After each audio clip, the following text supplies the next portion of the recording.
நூற்றாண்டுகளுக்கு முன் தங்களுடைய தாய் மண்ணான தமிழ்நாட்டிலிருந்து பல்வேறு காரணங்களுக்காக, வாய்ப்புகளுக்காக பறந்து சென்றவர்கள் உங்கள் முன்னோர்கள்.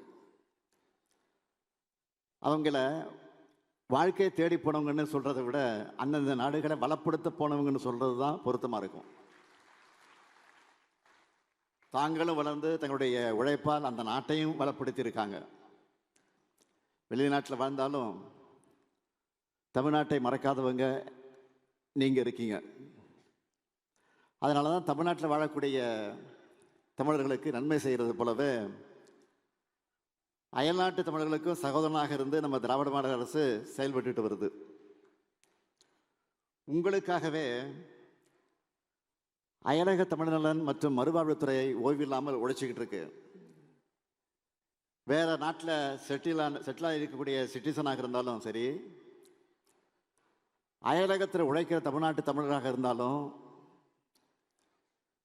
நீங்கள் எந்த குறையும் இல்லாமல் பலமாக வாழணும்னு செயல்பட்டுக்கிட்டு இருக்கோம். நம்ம திராவிட மாடல் அரசு அமைந்த பிறகு அயலக தமிழர் நல வாரியம்னு 15 உறுப்பினர்களை கொண்டு ஒரு குழு அமைச்சோம். ஜனவரி 12 அயலக தமிழ் நாளாக கொண்டாடிக்கிட்டு இருக்கோம். தமிழால் இணைவோம், உலகெங்கும் தமிழ், தமிழ் வெல்லும்னு கருத்தரங்குகள் நடத்தப்பட்டிருக்கு. தமிழ்நாட்டில் 105 முகாம்களை வாழக்கூடிய இலங்கை தமிழர்களுக்காக 7469 வீடுகள் கட்டித்தர திட்டமிடப்பட்டு படிப்படியாக கட்டி கொடுத்துக்கிட்டு இருக்கோம்.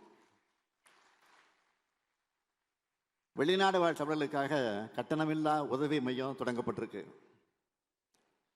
தமிழ் வேர்களை தேடி பயணம் மூலமாக உங்களை எல்லாம் தமிழ்நாட்டுக்கு அழைச்சிட்டு வரோம். புலம்பெயர்ந்த தமிழர்கள் தங்களுடைய சொந்த ஊர்களை மேம்படுத்தக்கூடிய எனது கிராமம் திட்டம் செயல்பாட்டில் இருக்கு. அயல் நாடுகளில் வேலைக்கு சென்று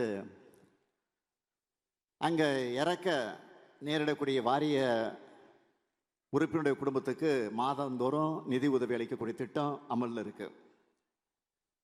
Ukraine, Cambodia, Thailand, Myanmar, Israel இந்த நாடுகளிலிருந்து மட்டும் கடந்த 3 ஆண்டுகளில் 2397 தமிழர்கள் அயல் நாடுகளிலிருந்தும் வெளி மாநிலங்களிலிருந்தும் மீட்டு கொண்டு வந்திருக்கிறோம்.